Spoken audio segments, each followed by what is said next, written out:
এই মনের মাঝে কোথায় পাবো এক ফোঁটা জল?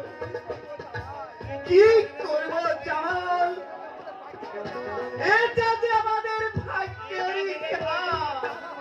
তা না হলে নবাব পুত্র হয়ে আজ এই মনে মনে ঘুরব কেন?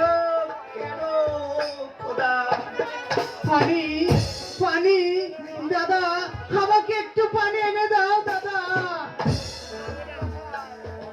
জল পিপাসায় আমার মুখটা যে ফেটে যাচ্ছে দাদা। তুমি যেখান থেকে পারো আমাকে একটু পানি এনে দাও দাদা, পানি এনে দাও। খোদা,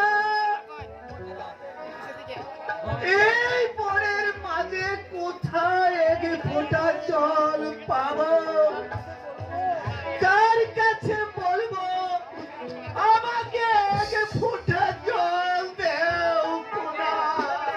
দাও না, দাও না ভাই দাদা, পানির তৃষ্ণায় আমি যে আর চলতে পারছি না দাদা।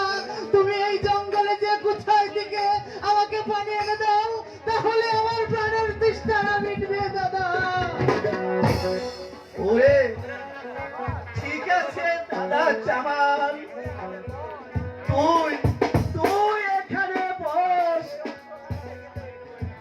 আর এই অশ্বখানা তুই রেখে রেখে দে।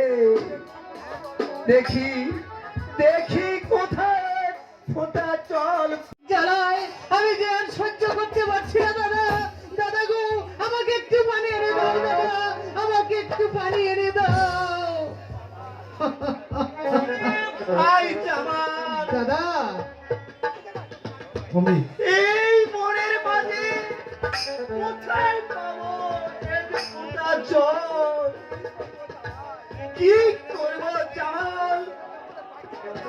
এটা যে আমাদের ভাগ্যেরই খেলা।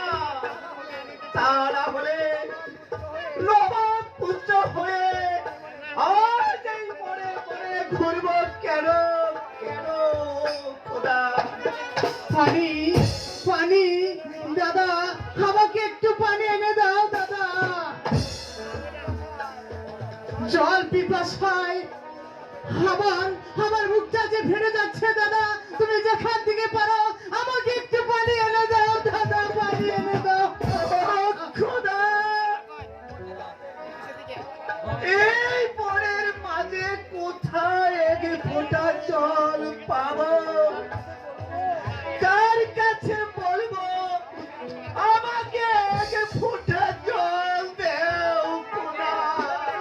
দাও না, দাও না ভাই দাদা, পানির তৃষ্ণায় আমি যে আর চলতে পারছি না দাদা। তুমি এই জঙ্গলে যে কোথায় থেকে আমাকে পানি এনে দাও, তাহলে আমার প্রাণের তৃষ্ণা মিটবে দাদা। ওরে ঠিক আছে দাদা জামাল, তুই তুই এখানে বস আর এই অশ্বখানা তুই রেখে রেখে দে। দেখি দেখি কোথায় ফোঁটা জল। কিছুতেই চলে যেতে পারবো না আম্মি জান। হ্যাঁ মাম্মি জান।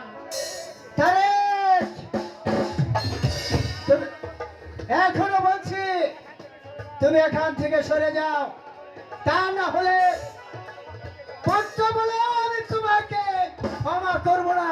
না পিতা, আপনাকে বলছি পিতা, এখনো সময় আছে।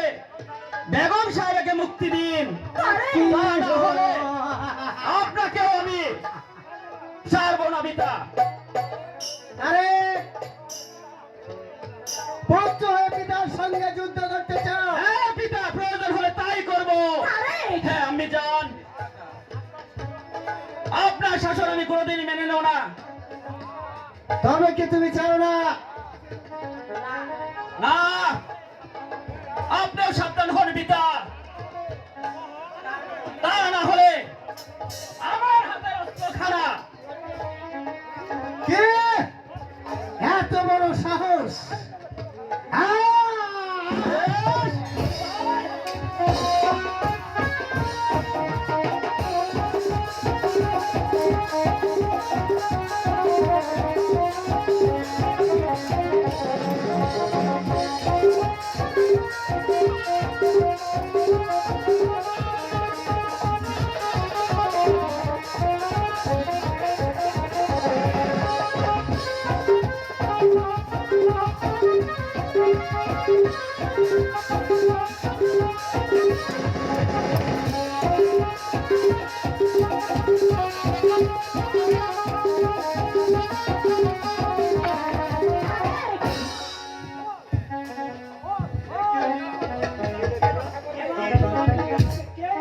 তারেক,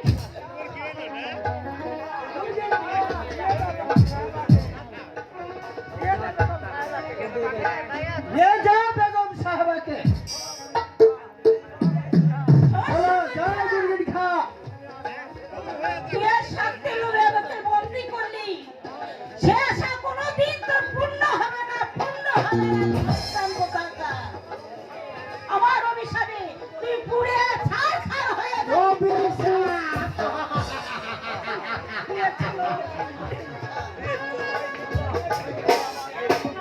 তুমি আমার সম্মুখ থেকে দূর হয়ে যাও। ভবিষ্যতে কোনোদিন আমার সম্মুখে দাঁড়িবে না। তাহলে পুত্র বলে আমি তোমাকে ক্ষমা করবো না। আমি তাই যাচ্ছি পিতা। তবে আপনারা মনে রাখবেন পিতা, এই নবাব মহলে আপনাদের অন্যায়ের প্রতিবাদকে উঠাধরে না থাকলে এই তারেক কখনো চুপ করে বসে থাকবো না। শাস্তি আপনাদের পেতেই হবে পিতা। মনে রাখুন জানি কথাটা।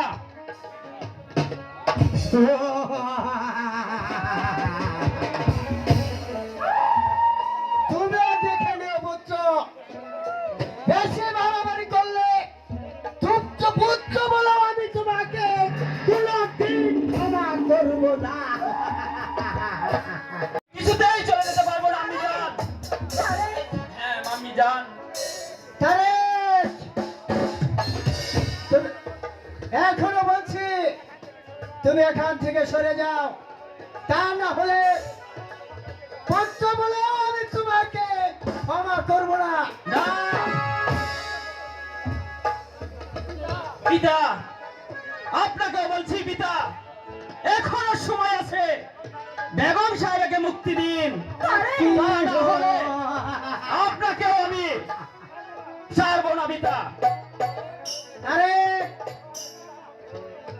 পুত্র হয়ে পিতার সঙ্গে যুদ্ধ করতে চাও? হ্যাঁ পিতা, প্রয়োজন হলে তাই করবো। তারেক, হ্যাঁ আমি যান। আপনার শাসন আমি কোনোদিনই মেনে নেব না। তবে কি তুমি চাও না? না, আপনিও সাবধান হন পিতা। তা না হলে আমার হাতে অস্ত্রখানা। কে এত বড় সাহস?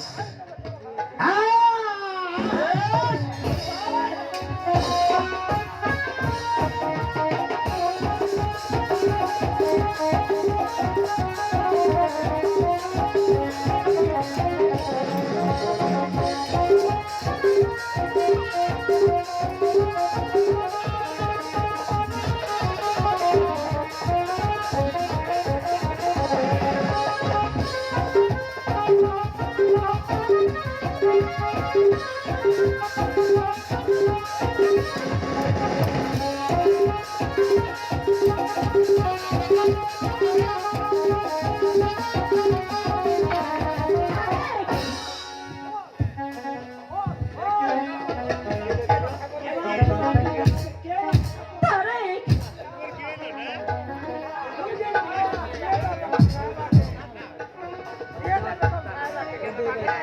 নিয়ে যাও বেগম সাহেবাকে। বলো, জয় দুর্গিনী খা। তুই আর শাস্তি লোভে আমাকে বন্দি করলি। সে আশা কোনোদিন তোর পূর্ণ হবে না, পূর্ণ হবে না, সন্তান কোথাকার। আমার অভিশাপে তুই পুড়ে ছারখার হয়ে যাবি।